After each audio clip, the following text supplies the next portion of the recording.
একজন সাধারণ ভোটারের যে অধিকার, আমারও সেই একই অধিকার হওয়া উচিত। সেই জন্য আমি দীর্ঘক্ষণ লাইনে দাঁড়িয়ে ভোট দিলাম। ভেতরে কি পরিবেশ দেখলেন? খুব শান্তশিষ্ট পরিবেশ। ভোট এই রকম উৎসবের মেজাজেই হওয়া উচিত। এখানে কোনো রেষারেষি বা হিংসাহিংসি নেই। খুব সুন্দরভাবে ভোট হলো এবং আমি প্রত্যেক ভোটারের সঙ্গে অভিনন্দন শুভেচ্ছা বিনিময় করেছি, এইটুকু। না কোনো আপত্তিকর ঘটনা এখনো পর্যন্ত খবর আসেনি। মোটামুটি শান্ত পরিবেশেই হচ্ছে এবং নির্বাচন কমিশন এবং সেন্ট্রাল ফোর্স তারা কিন্তু খুব সুন্দরভাবে এই ভোটটাকে ট্যাকেল করছে। অবশ্যই সাধুবাদ জানাবো নির্বাচন কমিশনকে, তার কারণ আমরা দীর্ঘদিন ধরে ভোট যুদ্ধ হিসেবে যেটাকে দেখে এসেছি, এই নির্বাচন কমিশন সেই যুদ্ধটাকে উৎসবে পরিণত করেছে। আর সবচাইতে বড় কথা, গ্রীষ্মের দাবদাহের পর যেমন বৃষ্টি আজকে নেমেছে, ঠিক সেই রকম দ্বারা দীর্ঘদিনের বিগত দিনের যে যুদ্ধ খেলা এবং খেলা হবে স্লোগান দিয়ে মানুষকে যে আতঙ্কিত করেছিল, মানুষ আজ ভয়মুক্ত আতঙ্কমুক্ত হয়ে সাহসিকতার সঙ্গে বুথে যাচ্ছে এবং ভোট দিচ্ছে। এবং সেন্ট্রাল ফোর্স আমি দেখলাম সর্বতভাবে সাধারণ ভোটারকে সাহায্য করছে। মানুষ ভোট দিতে পারছে? অবশ্যই ভোট দিতে পারছে, খুব স্বাধীনভাবে তার ভোটের গোপনীয়তা দেখেই তার গণতান্ত্রিক যে অধিকার সেটা প্রয়োগ করছে। আপনি কি আজকে সপরিবারে ভোট দিলেন? হ্যাঁ, আজকে সপরিবারে আমি এবং আমার দুই দাদা ভাই যেমন ছিলাম, তেমনি আমাদের পরিবারের অন্যান্য সদস্যরাও আজকে একই সাথে উৎসবের মেজাজে, যেমন মেলা দেখে একসাথে, ঠিক সেইভাবেই যেন আজকে উৎসবে সামিল হয়েছি আমরা। কি মনে হচ্ছে, মানুষ যদি এভাবে ভোট দেয় জয়ী হতে পারবেন? এটা গণতন্ত্রের জয়, এটা সাধারণ মানুষের জয়।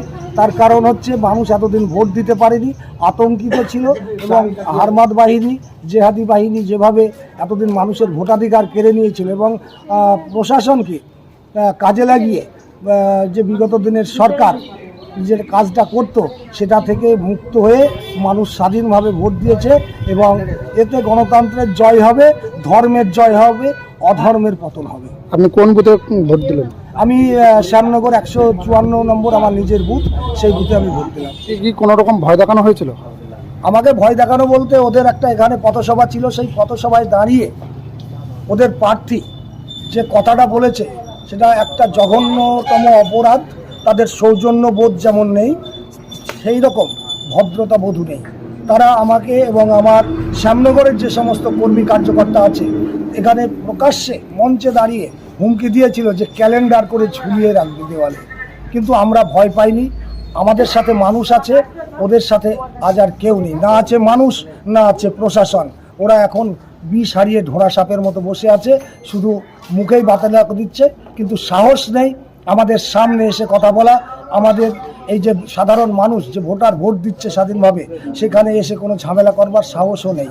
আমরা চোখে চোখ রেখে কথা বলছি। আমরা প্রতিজ্ঞা নিয়েছি, ভারতীয় জনতা পার্টির প্রত্যেকটা কর্মী কার্যকর্তা এবং আমি প্রার্থী হিসেবে নিজেও, যে এই পশ্চিমবঙ্গকে জঙ্গল মুক্ত করব। জঙ্গলময় যে রাজত্বে পরিণত করেছে সেটা সাফ করে এটা সোনার বাংলা তৈরি করব। এখানকার মানুষ সুশাসন পাবে, মায়েরা নিরাপত্তা পাবে, এই আমাদের প্রতিজ্ঞা। আমরা ভারত মাতার সন্তান, ভারত মাতাকে রক্ষা করব এবং পশ্চিমবঙ্গকে রক্ষা করব। আপনাকে কি এভাবে আটকানো যাবে হুমকি দিয়ে? আমাকে আটকাবে এমন সাধ্য তৃণমূলের নেই, এমন সাধ্য তৃণমূলের নেই। আমরা ভারত মাতার সন্তান, মায়ের কাছে আগেই আমরা বলি প্রদত্ত হয়ে আছি। অন্তরাত্মা আমরা মায়ের পায়ে সঁপে দিয়েছি। তাই আমাদের ভয় দেখিয়ে বা আমাদের কোনো শাসানি দিয়ে আমাদের পিছু হটাতে পারবে না। আমরা সামনের দিকে এগিয়ে যাব। আমাদের যে উত্তরসূরি, আমাদের যে উত্তর পুরুষ আসছে, তাদের বসবাসের সুন্দর একটি রাজ্য হিসেবে উপহার দিয়ে তবেই আমরা যাব। কোন দলের প্রার্থী আপনাকে হুমকি দিয়েছিল?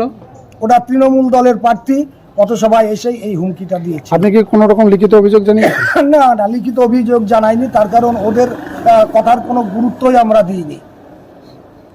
একটা কথা আছে, ছোট লোককে মারতে নেই, ছোট লোকের মার খেতে নেই। ঠিক সেই ফর্মুলাতেই আমরা ওই রকম দুষ্কৃতী মনোভাবাপন্ন ব্যক্তি যারা, তাদের বিরুদ্ধে কোনো পদক্ষেপ নিয়ে তাদের হাইলাইট করতে চাইনি। তাই তারা যেটা বলেছে সেটা আমরা কোনো গ্রহণযোগ্যতার মধ্যেই আনি। আপনাকে হুমকি দিচ্ছে কেন? ভয় পাচ্ছে কি ওরা? অবশ্যই